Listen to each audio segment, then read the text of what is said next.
Hi friends, welcome back to my YouTube channel योद्धा nursing classes. देखिएगा, आज हम ऑन्कोलॉजी का पार्ट सेकंड को डिस्कस करेंगे। पार्ट फर्स्ट के रिगार्डिंग हमने ऑन्कोलॉजी में कैंसर का इंट्रोडक्शन पढ़ा, कुछ टर्मिनोलॉजी की बात करी, तो हम उसको रिकॉल करते हैं। देखिएगा, ऑन्कोलॉजी में हमने पार्ट फर्स्ट में आपको बताया था ऑन्कोलॉजी क्या है। दो शब्दों से मिलकर बनी होती है, ऑन्कोस प्लस लोगस, जिसमें ऑन्कोस का मतलब क्या था, ट्यूमर, और लोगस मीन्स स्टडी, मतलब क्या, study of tumour, study of cancer. Oncology oncology cancer किस शब्द से निकल के आए, क्रैब शब्द से। किससे? क्रैब से। इसका मतलब क्या होता है? इसका मतलब होता है जैसे केकड़ा मकड़ी मूव करती है ऑल डायरेक्शन में, उसी तरह कैंसर सेल भी हमारी सभी डायरेक्शन में मूव करती है। देखिएगा, मैं एक बार रिकॉल करता हूँ आपको। Move cancer cell in all direction. अच्छा, उसके बाद मैंने आपको बताया था कैंसर डे कब मनाया जाता है। कैंसर डे मनाया जाता है 4 फरवरी को। फादर क्या थे ऑन्कोलॉजी के? फादर कौन थे? फादर थे बीजे कैनेडी। बीजे कैनेडी। उसके बाद हमने कुछ शब्द को देखे थे, जैसे सीए, ओमा। ये जिस भी शब्द के साथ लग जाए वो किसको इंडिकेट करेंगे? कैंसर को। CA word indicate cancer. जैसे मैंने आपको बताया था सीए ब्रेस्ट, यानी कि ब्रेस्ट का कैंसर। सीए सर्विक्स, सर्विक्स का कैंसर। उसी प्रकार ओमा, जैसे लिपोमा, ग्लियोमा, ये सब क्या है? कैंसर है। सीए और ओमा शब्द कैंसर को इंडिकेट करते हैं, हमेशा याद रखिएगा। ऑन्कोलॉजी पढ़ रहे थे, ऑन्कोलॉजी दो शब्दों से मिलकर बना होता है, ऑन्कोस प्लस लोगस। ऑन्को इसका मतलब होता है ट्यूमर, और logos means study, study of tumour, study of cancer, it is scientific study of cancer. Crab शब्द से कैंसर कहाँ से निकल के आया? क्रैब शब्द से। क्रैब का मतलब होता है जैसे केकड़ा मकड़ी, जैसे केकड़ा मकड़ी हर डायरेक्शन में मूव करता है, उसी प्रकार कैंसर सेल भी हर डायरेक्शन में मूव करेगी। कैंसर डे की बात करी 4 फरवरी को। Father of oncology B J Kennedy. C A और ओमा शब्द किसको इंडिकेट करते? कैंसर को इंडिकेट करते हैं। उसके साथ ही हमने एक टर्म पढ़ी थी, न्यूप्लाज्म। न्यूप्लाज्म,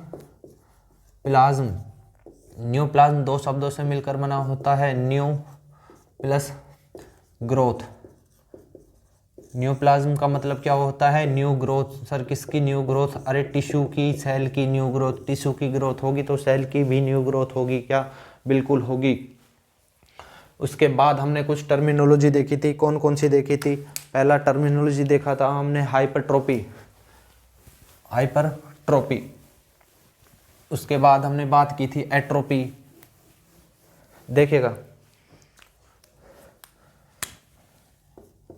हमने बात की थी हाइपरट्रोपी पर। हाइपरट्रोपी, हाइपरट्रोपी का मतलब क्या होता है? हाइपरट्रोपी का मतलब होता है सेल का साइज बढ़ जाना, सेल का साइज बढ़ जाना। Increase the size of cell. देखिए, मैं आपको एक बार बैक वाली क्लास का रिवाइज करा रहा हूँ, उसके बाद आज हम आगे कंटिन्यू करेंगे। हाइपरट्रोपी का मतलब क्या है? Increase the size of cell, cell का साइज बढ़ जाना। उसके बाद दूसरी टर्म थी हमारी एट्रोपी। सर ये एग्जाम में पूछे जाते हैं क्या? अरे एग्जाम में शॉर्ट क्वेश्चन में आपको डेफिनेशन के रूप में पूछ लिया जाता है। एट्रोपी, एट्रोपी का मतलब क्या है? एट्रोपी का मतलब रहता है decrease the size of cell. Hypertrophy के अंदर सेल का साइज बढ़ा हुआ मिलता है, और एट्रोपी के अंदर साइज क्या होता है? डिक्रीज मिलता है। उसके बाद हमने पढ़ा था हाइपरप्लेजिया। हाइपरप्लेजिया,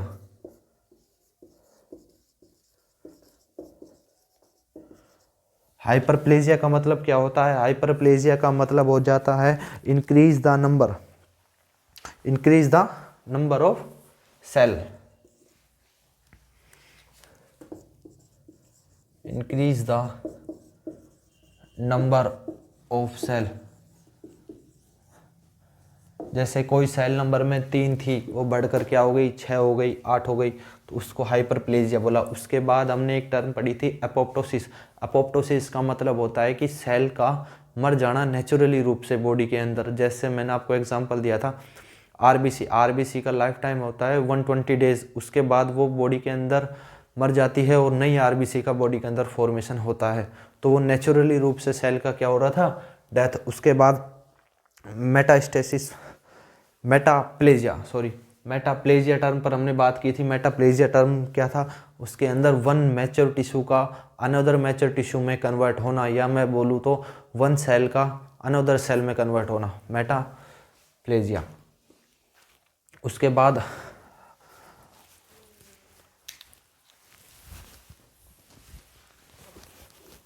बाद देखिएगा, आज हम इस टर्म को ही कंटिन्यू करते हैं।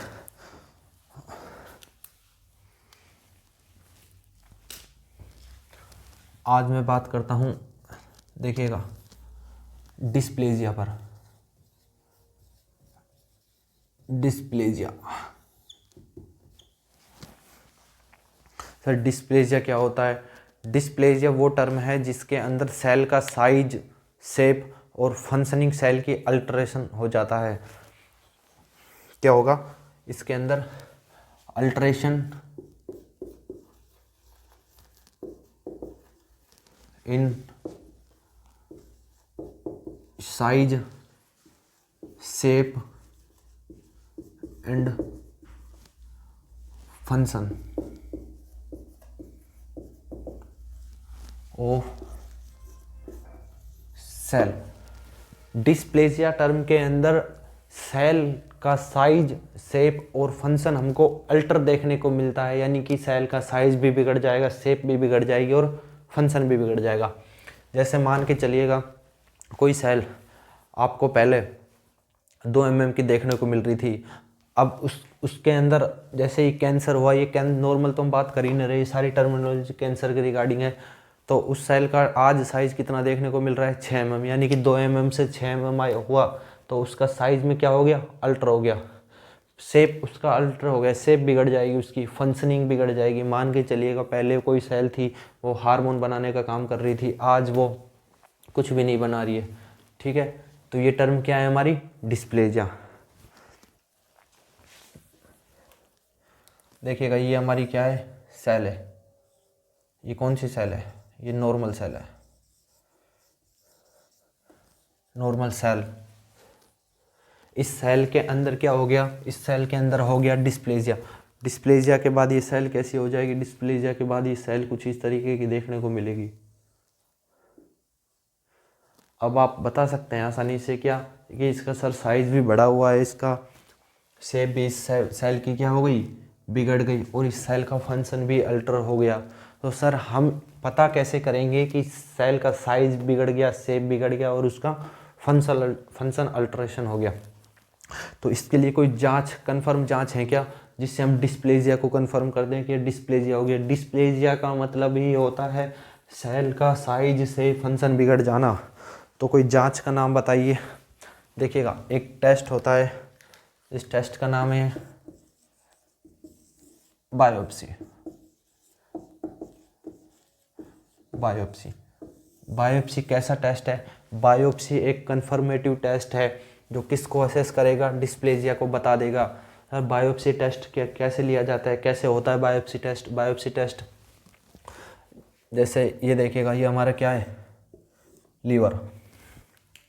समझिएगा भाई, लीवर के अंदर बहुत ही सेल हैं। ये सेल को मैंने पकड़ा, मान के चलिएगा इस सेल के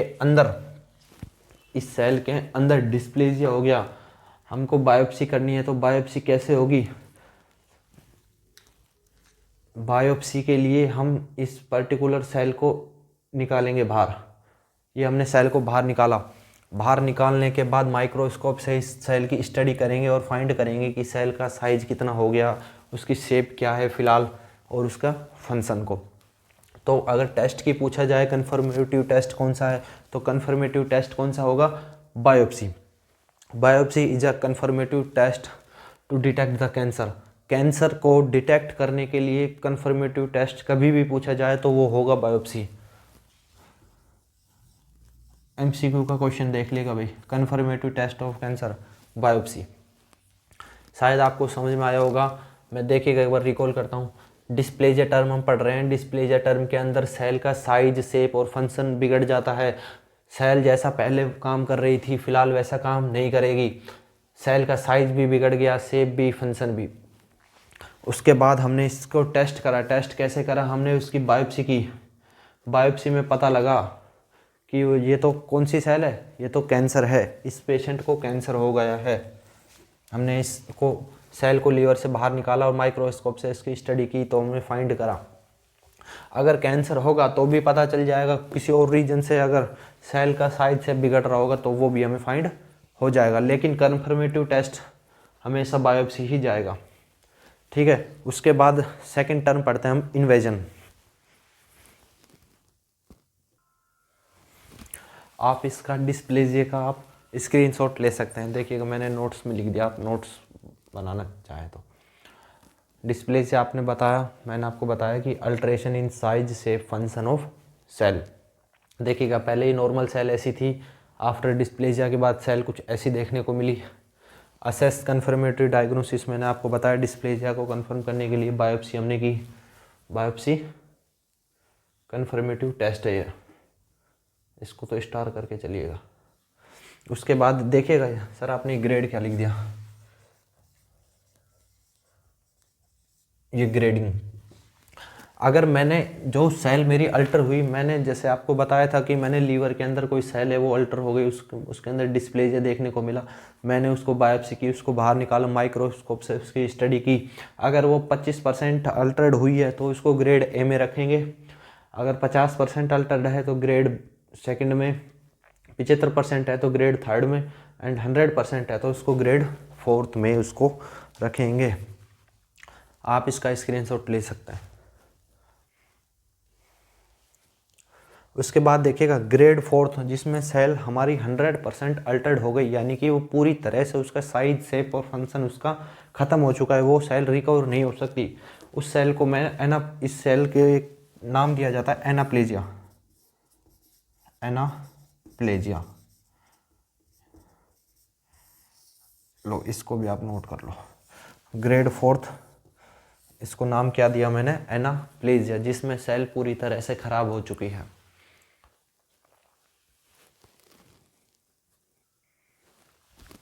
देखिएगा आगे कंटिन्यू करें तो हम एक टर्म आती है इन्वेजन।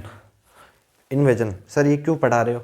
अरे ये कई बार शॉर्ट क्वेश्चन में पूछ लिया जाता है, define invasion, define dysplasia, define metastasis, तो इसलिए आपको पता होना चाहिए। देखिएगा इन्वेजन किसको बोलेंगे? इन्वेजन के अंदर सेल पेनिट्रेट कर जाती है। कौन सी सेल? कैंसर सेल पेनिट्रेट करेगी, किस में जाएगी? वो अपने सराउंडिंग स्ट्रक्चर में चली जाएगी। सराउंडिंग स्ट्रक्चर में कैसे जाएगी? देखिएगा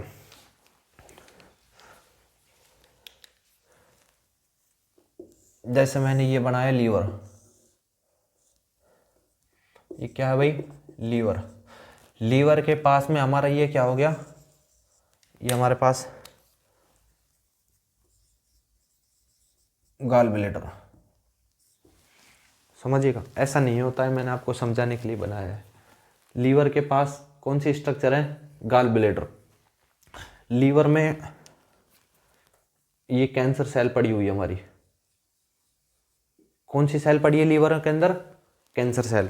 और इन्वेजन में मैंने आपको वही बताया कि ये क्या हो जाती है, कैंसर सेल पेनिट्रेट कर जाती है, किसमें? सराउंडिंग स्ट्रक्चर में। सराउंडिंग स्ट्रक्चर से मेरा मतलब है कि जो जिस पर्टिकुलर ऑर्गन में कैंसर है उसके सराउंडिंग जो भी टिश्यू हैं, ऑर्गन है, उसके अंदर कैंसर क्या होगी? पेनिट्रेट कर जाएगी। सर लीवर से क्या गॉल ब्लैडर में आ जाएगी क्या? बिल्कुल, ये कैंसर सेल लीवर से गॉल ब्लैडर के अंदर पेनिट्रेट कर जाएगी, यानी कि लीवर से गॉल ब्लैडर तक पहुंच जाएगी। सर कैसे पहुंचेगी?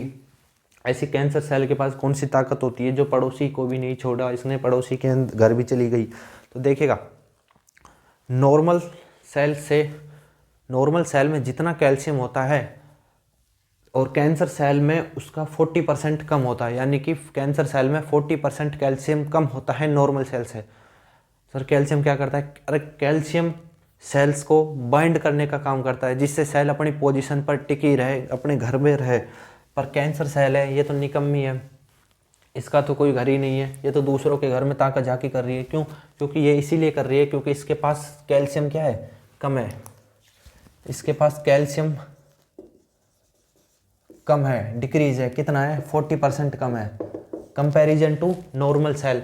नॉर्मल सेल की तुलना में कैल्शियम कैंसर सेल के पास 40% कम होता है, जिससे इसकी बाइंडिंग कैपेसिटी क्या हो जाती है? कम हो जाती है, जिससे ये इधर उधर मूव करने लगती है। अच्छा, उसके बाद कोई दूसरा रीजन भी है क्या सर? बिल्कुल। मैं आपको एक स्ट्रक्चर बताता हूँ, देखिएगा।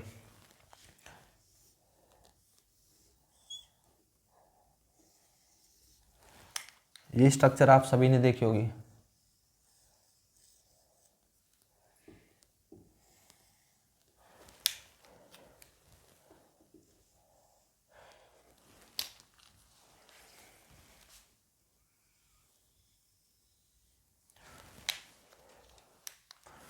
थोड़ा बड़ा बनाऊं क्या भाई? लो थोड़ा बड़ा लो। स्ट्रक्चर देखो,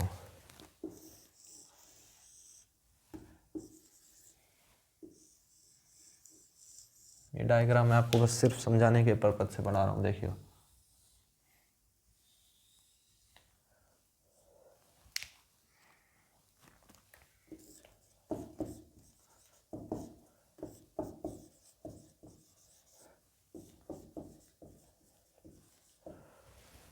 ये किसकी स्ट्रक्चर है?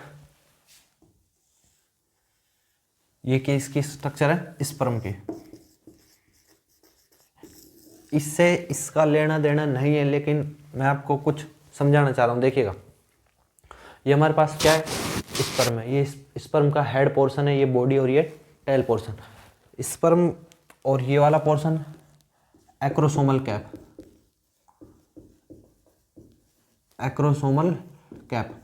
इस एक्रोसोमल कैप के अंदर क्या प्रेजेंट होता है? ये कंसिस्ट किसको करती है? इसके अंदर देखने को मिलता है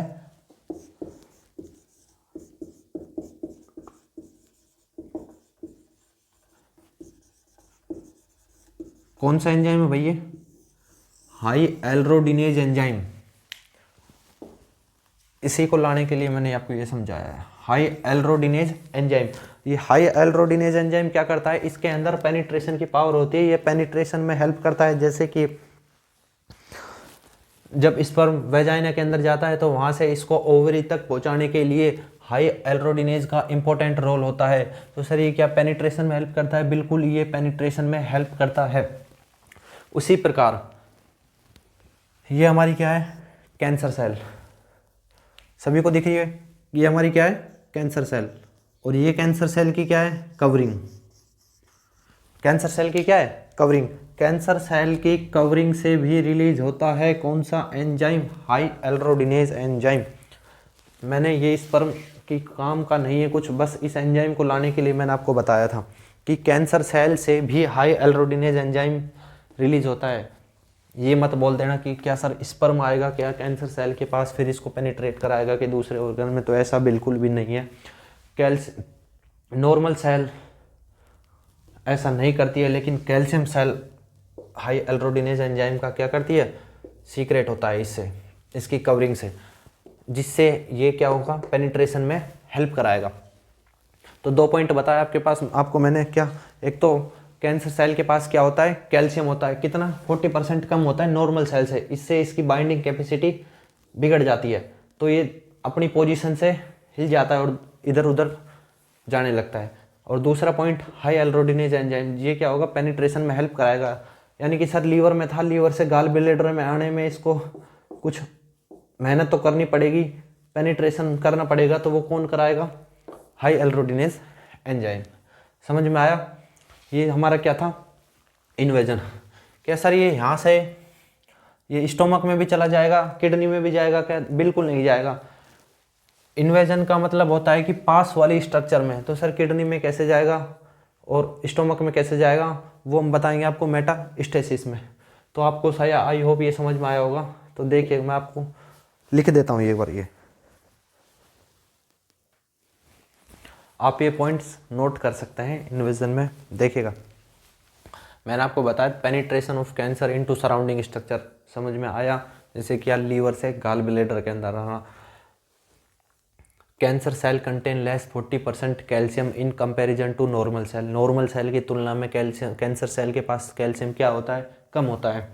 cancer cell covering release hyaluronidase enzyme that help to penetration. Penetration में हेल्प कराता है कौन? Hyaluronidase enzyme. दूसरा, अगर हाई एल्रोडिनेज एंजाइम पूछो तो कहाँ पर प्रेजेंट होता है? स्पर्म के अंदर। ये एग्जाम्पल है कैंसर लीवर से गाल ब्लैडर के अंदर आना।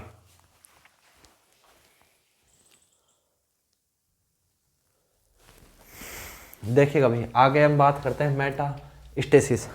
सर मेटास्टेसिस तो आपने पढ़ा दिया, मैंने मेटास्टेसिस नहीं बताया आपको, मेटाप्लेजिया जरूर बताया था। मेटाप्लेजिया के अंदर वन मैच्योर टिश्यू कन्वर्ट हो रहे थे अनदर मैच्योर टिश्यू में। मेटास्टेसिस क्या है? मेटास्टेसिस इन्वेजन की तरह ही है। इन्वेजन में तो क्या हो रही थी? कैंसर सेल अपनी, ये कैंसर सेल थी, ये अपनी सराउंडिंग स्ट्रक्चर के अंदर पेनिट्रेट हो रही थी, सराउंडिंग स्ट्रक्चर में आ रही थी। लेकिन मेटास्टेसिस के अंदर कैंसर सेल पड़ोसी को तो अफेक्ट करेगी ही करेगी, उसके साथ अदर ऑर्गन में भी चली जाएगी। कैसे जाएगी सर बताना?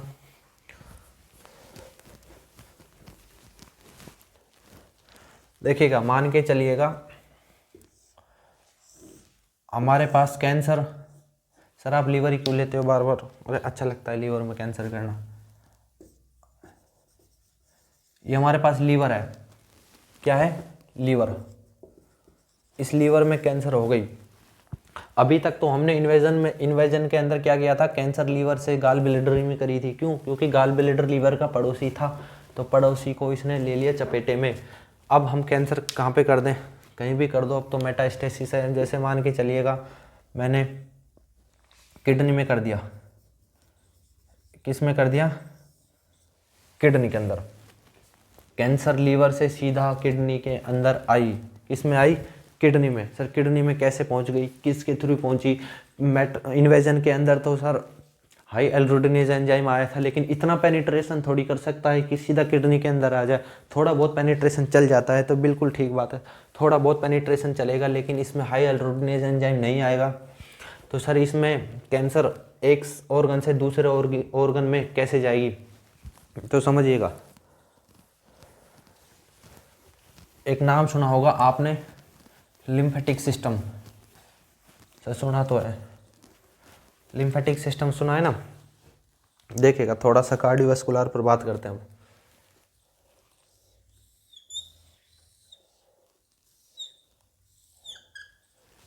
ये हार्ट बनाया है सर, हार्ट ऐसा थोड़ी होता है। ये हमारे पास क्या है? Right atrium, right ventricle, left atrium and left ventricle. तो ये सर्कुलेशन आप सभी जानते हैं क्या? सुपीरियर पार्ट से ब्लड राइट एट्रियम में कौन लाता है?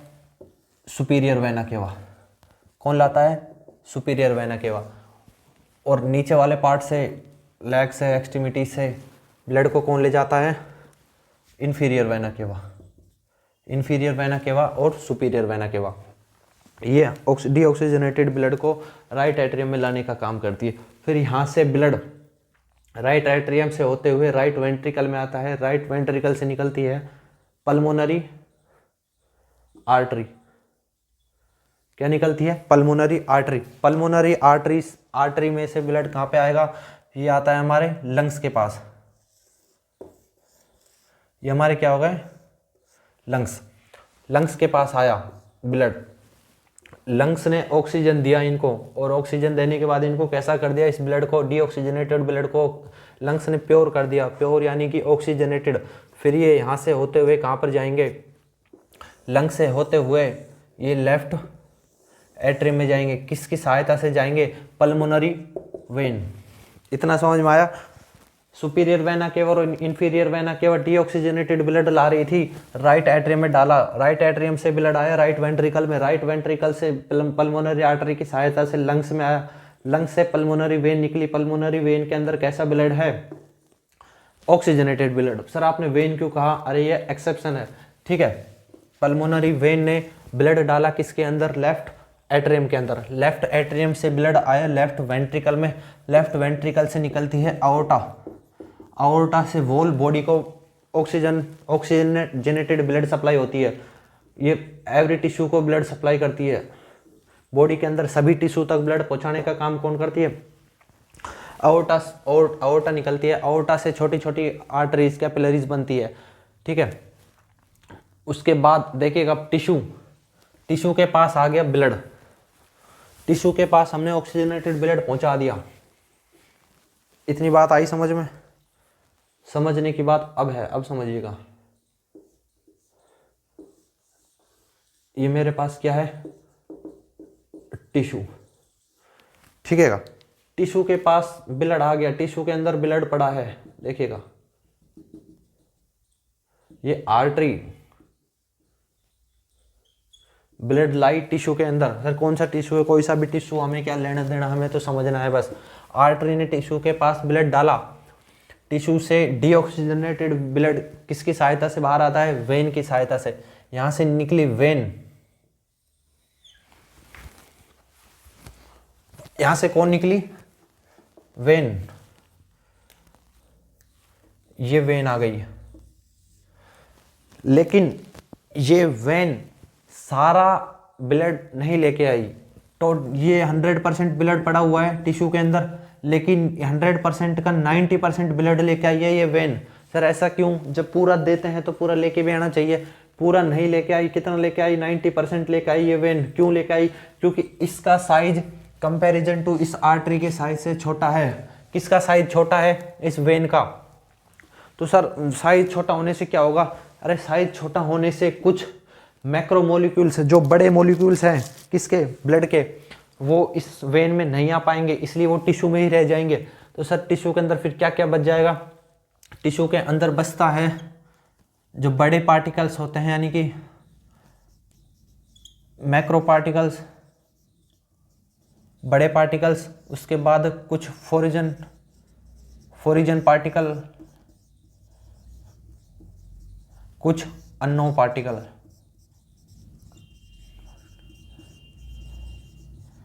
यानी कि सर आपने के कहने का मतलब ये है कि 90% ब्लड चला गया, हमें तो सीधा सीधा समझ में आया कि 10% बचा।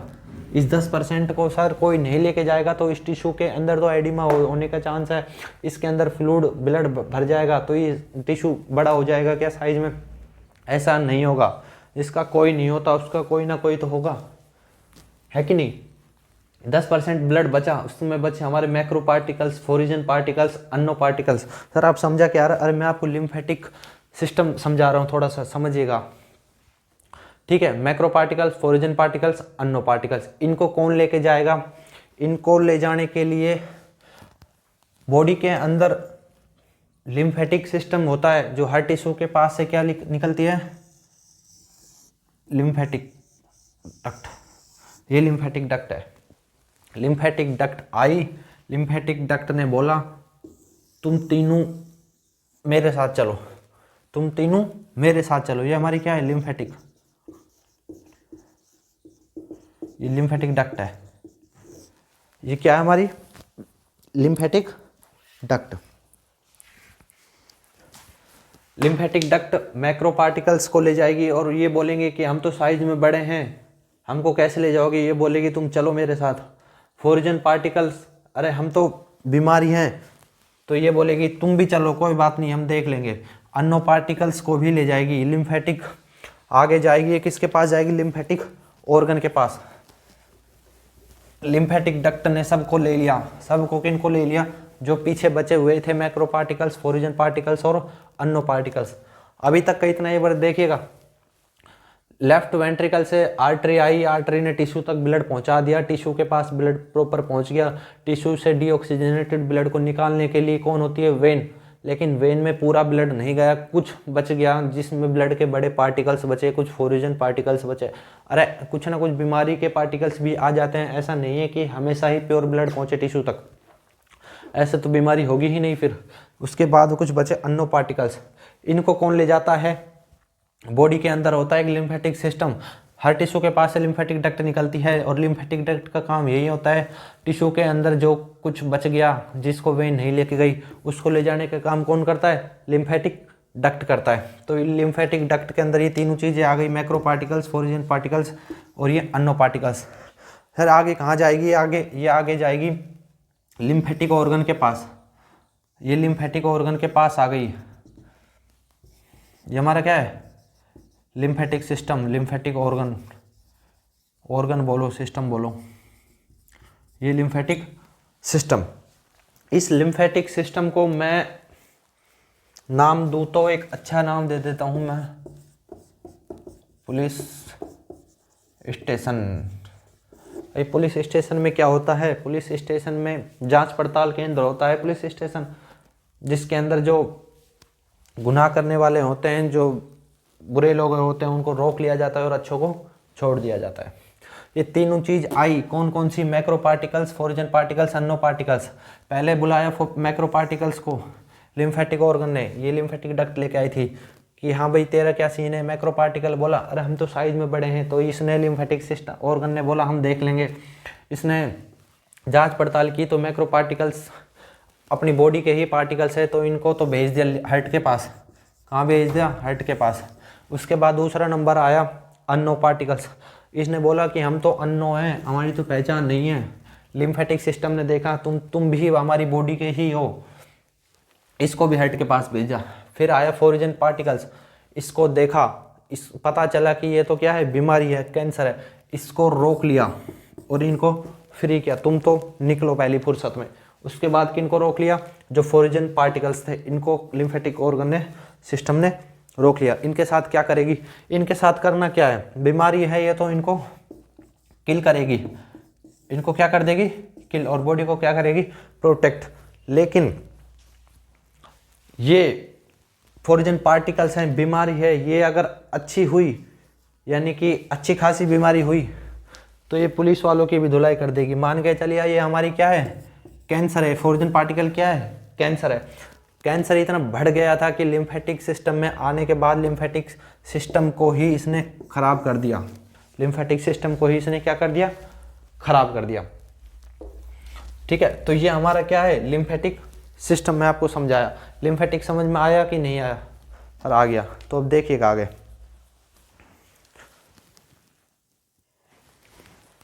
देखिएगा भाई, पढ़िएगा मेटास्टेसिस को, जो पढ़ाया था वहीं लिखा है, transmitting the cancer from one organ to another organ. जैसे क्या, लीवर से किडनी के अंदर आना, लीवर से स्टोमक के अंदर जाना। ठीक है, मोस्ट कॉमन ऑर्गन कौन सा है, लंग्स।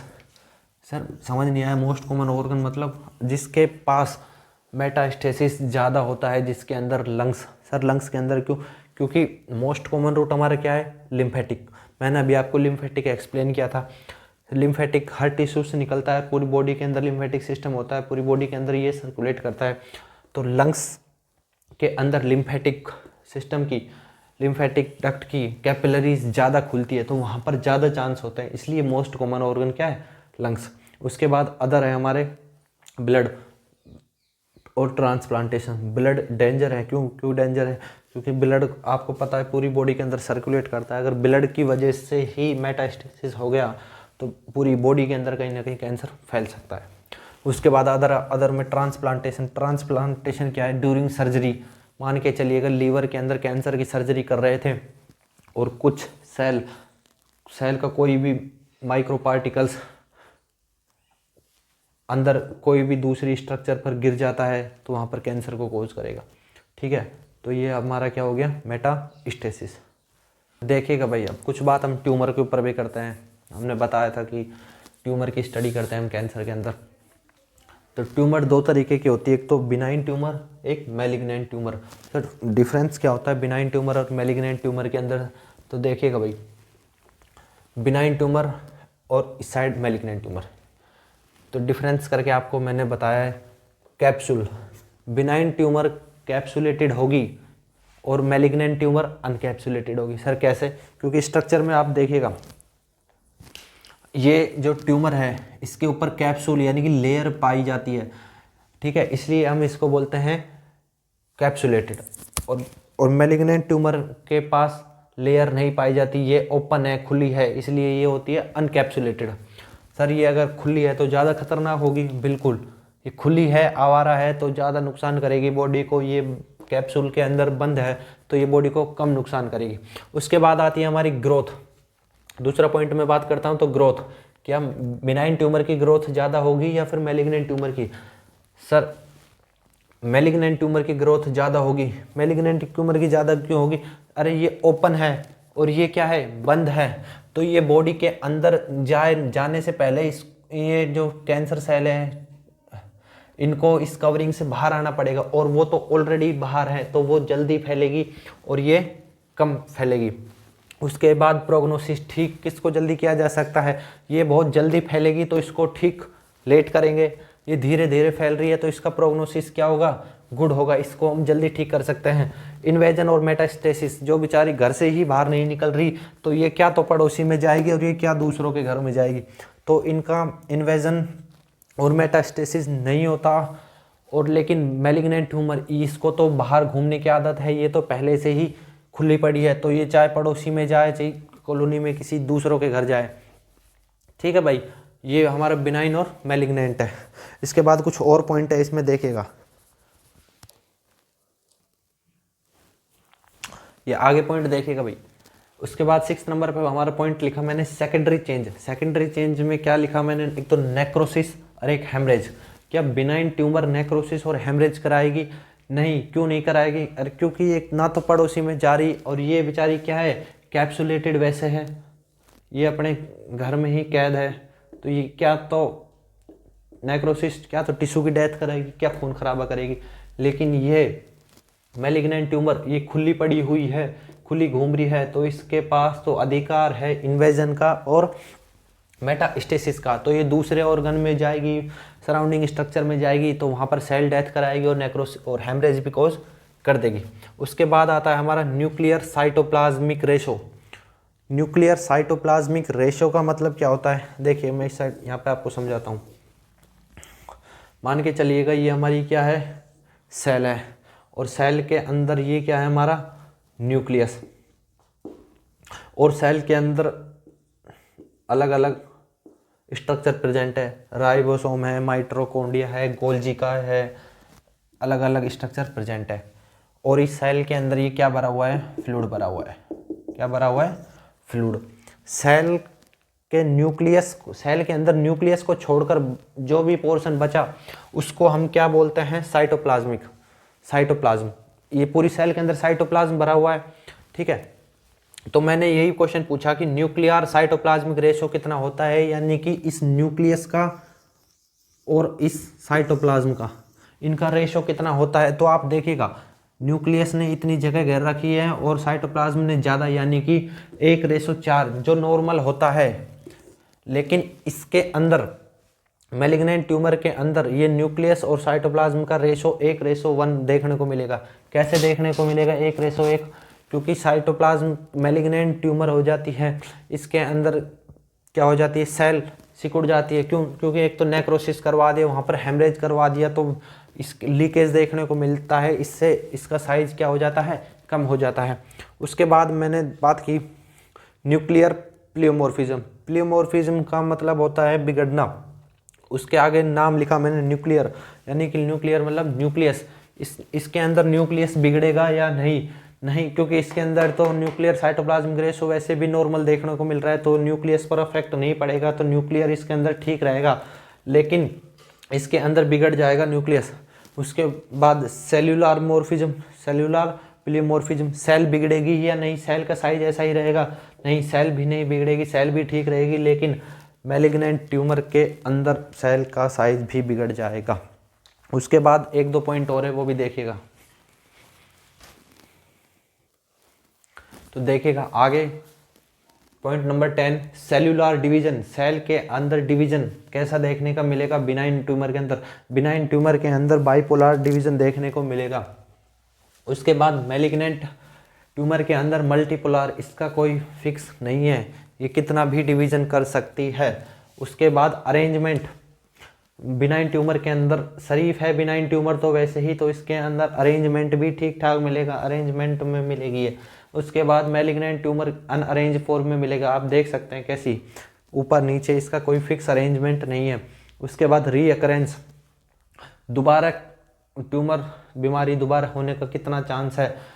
ट्यूमर तो कैंसर होने का चांस बिनाइन ट्यूमर में रेयर है, लेकिन मैलिग्नेंट ट्यूमर के अंदर मोर चांस है, रीअकरेंस ज़्यादा है। किसकी ज़्यादा है? मैलिग्नेंट ट्यूमर की। तो इन सारी बातों से हमें एक चीज़ क्लियर हो गई, क्या मैलिग्नेंट ट्यूमर खतरनाक है कंपैरिजन टू बिनाइन ट्यूमर।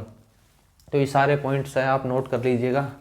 ये क्वेश्चन पूछा जाता है कि difference between benign and malignant tumour, ठीक है। उसके बाद हमने आज बिनाइन ट्यूमर मैलिग्नेंट ट्यूमर को देखा, टर्मिनोलॉजी पर बात करी, इंट्रोडक्शन ख़त्म। कल से हम पढ़ेंगे सार्कोमा एंड कार्सिनोमा, उसके बाद हम रिस्क फैक्टर, टीएनएम क्लासिफिकेशन, इन सारी बातें करेंगे, ठीक है। तो ये हमारी आज की क्लास यहीं पे समाप्त होती है। वीडियो को लाइक शेयर एंड सब्सक्राइब करें, ठीक है। Thank you.